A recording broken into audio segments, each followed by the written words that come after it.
Não sei mais o que fazer. Não estou conseguindo. Curupac é um jovem de 15 anos que está cursando o primeiro ano do ensino médio. Mesmo muito jovem, ele já é um procrastinador profissional e uma das áreas mais claramente afetadas são seus estudos. No ano passado, quase reprovou no 9º ano e isso gerou um grande estresse com a sua mãe. Neste ano, Curupac está muito empolgado com o futebol. Está treinando no clube da sua cidade, além do time da escola, e sonha em ser um grande jogador. Mãe, não se preocupe. Eu só preciso mesmo terminar o ensino médio. Nem mesmo faculdade eu vou precisar fazer. Você vai ver, ainda vai sentir orgulho de mim. Você é um grande jogador. Mas mesmo com sua empolgação, Curupac anda preocupado. Está percebendo que seu desempenho nos jogos não está melhorando. Quando entra em campo, está dando um branco e está tendo dificuldades em manter a concentração durante todo o jogo. O que Curupac ainda não percebeu é a presença de um grande inimigo todos os dias na sua vida que está minando o seu desempenho mental. E este inimigo está presente na vida de muitas pessoas. Quer descobrir? Acompanhe aqui comigo essa história que tem lições importantes para você.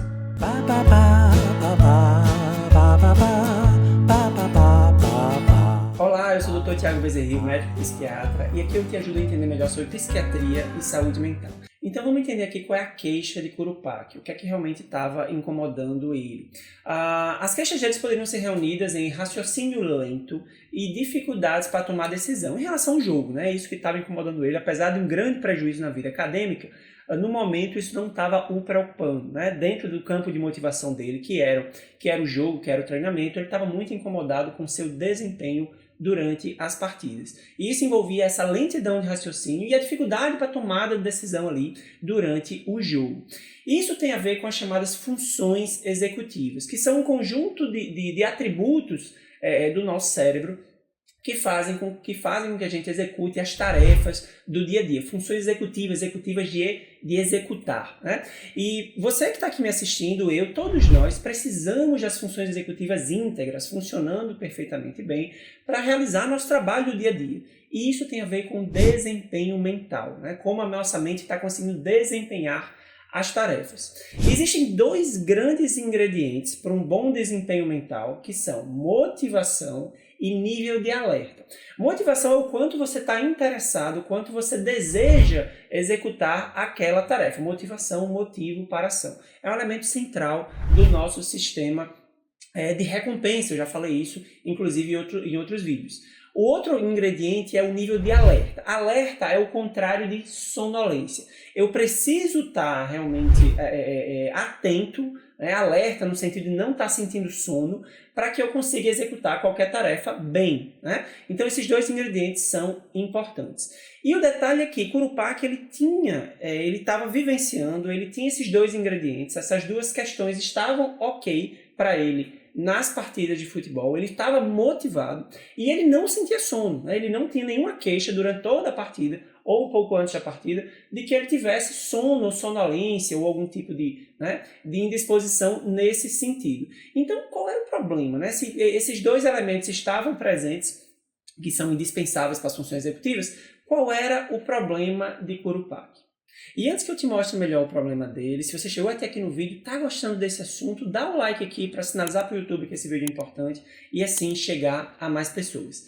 Então vejam que alerta e motivação não estavam sendo suficientes para Curupac. Vamos tentar entender aqui, vou colocar aqui um trechinho da conversa com ele para vocês enxergarem melhor qual é o problema. Curupac, como é que está o seu sono na noite? Tá bom, eu só não gosto muito de acordar cedo, assim. Tenho que acordar cedo porque eu tenho que ir pra escola, mas meu sono tá legal. Eu tenho que acordar de 5h30 todo dia. Então você acorda de 5h30, que horas você inicia seu sono à noite? Umas 11h30, mais ou menos. Faça as contas, quantas horas você está dormindo por noite? Umas 6 horas, né? Acha que é o suficiente? Acho que sim, eu só queria acordar mais tarde, porque é um saco acordar cedo. Essa questão nos traz para um assunto muito importante. Quanto tempo é necessário para uma pessoa dormir? Ou melhor, qual é o tempo de sono necessário para que nosso cérebro funcione bem. O fato é que o que nós temos de dados é que, entre adultos, a faixa de sono considerada normal é entre 7 e 9 horas por noite. E é uma faixa porque realmente ela vai variar de pessoa para pessoa, incluindo fases da vida, mas ali entre 7 e 9 horas a maioria das pessoas se enquadra. Existem algumas pessoas que precisam dormir um pouco mais que 9 horas para ficar bem, e algumas pessoas que precisam dormir menos que 7 horas para ficar bem, mas aí está entre 7 e 9, daí que vem aquele número mágico, né, que muitas vezes escutamos, das 8 horas de sono por dia que um adulto precisa dormir, mas está dentro dessa faixa. O detalhe é que adolescentes, normalmente por uma questão fisiológica, né? Isso tem a ver com a fase em que, da maturação do sistema nervoso dessas pessoas, os adolescentes precisam de um pouco mais de sono. Acontecem dois fenômenos na adolescência em relação ao sono. Eles precisam dormir um pouco mais e existe um chamado atraso de fase, que significa que eles têm a tendência, os adolescentes, a maioria deles, tem a tendência a dormir um pouco mais tarde e acordar um pouco mais tarde do que o padrão normal do relógio deles próprios no futuro, né? Então, é uma fase ali que pode durar alguns anos. E aí, veja, o caso de Curupaque, ele precisa acordar cedo, porque ele estuda pela manhã, mora um pouco distante da escola, e aí 5h30 é o teto de horário dele durante a semana. E ele está indo dormir de 11h30, 6 horas de sono. Isso é suficiente? Muito provavelmente não. Porque além de estar um pouco fora da faixa dos 7 às 9 horas, como eu comentei, mas o detalhe é, ele é um adolescente. Ele precisa estar mais para o teto dessas 9 horas, né? Está mais colado nessas 9 horas do que está mais para as 7 horas. Então, claramente, ele está com a privação de sono e crônica. Porque privação de sono aguda é algo até mais simples de manejar. Se a gente dorme um pouco menos do que o necessário durante um tempo muito curto, alguns dias, isso é mais sustentável do que uma privação de sono crônica, né, que pode trazer prejuízos aí, de longo prazo. E o detalhe aqui, o que é que fazia com que Curupaque dormisse tarde? Era apenas uma falta de sono? Era uma falta de sono, mas estava muito ligada ao tipo de atividade que ele fazia perto da hora de dormir. Isso tem a ver com a chamada higiene do sono, conjunto de hábitos e comportamentos que temos perto da hora de dormir e que podem favorecer ou desfavorecer o sono. E ele tinha um grande problema, que é um problema quase universal das pessoas, os adolescentes estão em maior risco disso, que é estímulos visuais em equipamentos eletrônicos perto da hora de dormir. Ele utilizava o celular perto da hora de dormir até o sono chegar ou até a mãe dele ficar brigando com ele porque ele tinha que dormir, e ele não percebia que isso era um problema, porque ele estava ali, ele considerava que aquela era a hora de lazer dele, ficava ali olhando os vídeos e tal, e aí o sono ia sendo postergado. Um agravante de Curupaque é que ele tinha TDAH, isso eu não tinha contado antes. Algumas tentativas de tratamento tinham sido feitas antes, mas uma das dificuldades adicionais, além dele ter TDAH, é que ele tinha efeitos adversos aos medicamentos.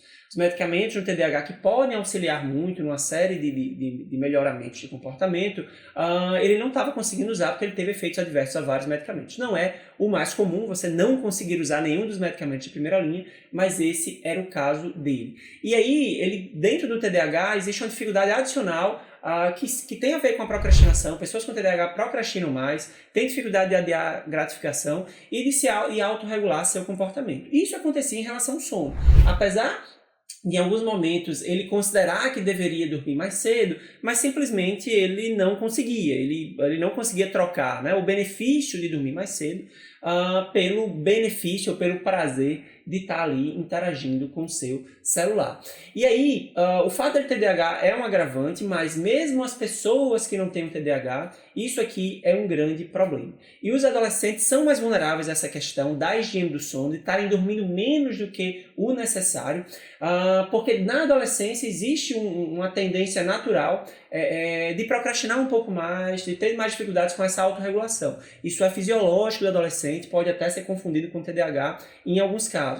Então, os adolescentes são mais vulneráveis a essa questão e que, por isso, merecem um pouco mais de atenção nessa regulação, nesse suporte para conseguir funcionar melhor em relação ao sono. Por que a privação de sono em Curupaque está causando tanto problema nele? Falei lá no início do vídeo, ele tinha motivação, ele tinha um nível de alerta, mas ele não estava tendo um bom desempenho mental. Porque a privação de sono, isso é muito bem conhecido, ela realmente dificulta muito o funcionamento do cérebro, principalmente as áreas ligadas a funções executivas. Então você pode estar com o nível de alerta, interessado naquela atividade, mas seu raciocínio não vai funcionar bem. O sono é a pedra angular, o aspecto mais importante, dos mais importantes, para o nosso funcionamento mental.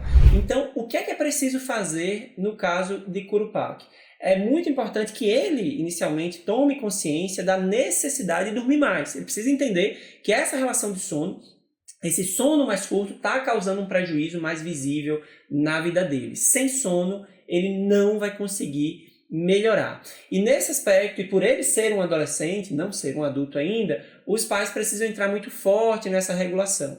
Mas entrar forte na regulação requer regras claras e consistentes. Esse é um princípio que se usa tanto para criança como para adolescente. Quando você está estabelecendo os limites e as regras, o indivíduo, especialmente quando ele já é adolescente, ele precisa compreender o porquê daquela regra. A regra não pode ser arbitrária, nem pode ser a reboque do humor desse adulto, né? Quando eu estou bem-humorado, a minha regra é mais flexível. Quando eu estou mal-humorado, minha regra é mais rígida. Então, precisa estabelecer um limite para o uso do celular naquele horário, né? Chegar um momento ali, 1 hora antes da hora de dormir, realmente restringir o uso de tela, ele conseguir entrar num ritual de sono para conseguir dormir mais cedo. Mas se ele tem um horário para acordar que é fixo, ele tem que dormir num horário compatível com uma quantidade mínima de sono para fazer o cérebro dele funcionar bem. E assim chegamos ao final deste vídeo. Se você gostou desse assunto, dá o like aqui embaixo, se inscreve no canal para acompanhar os próximos vídeos e pode deixar suas dúvidas nos comentários aqui abaixo, que eu vou ter o maior prazer em te esclarecer. Até o próximo vídeo.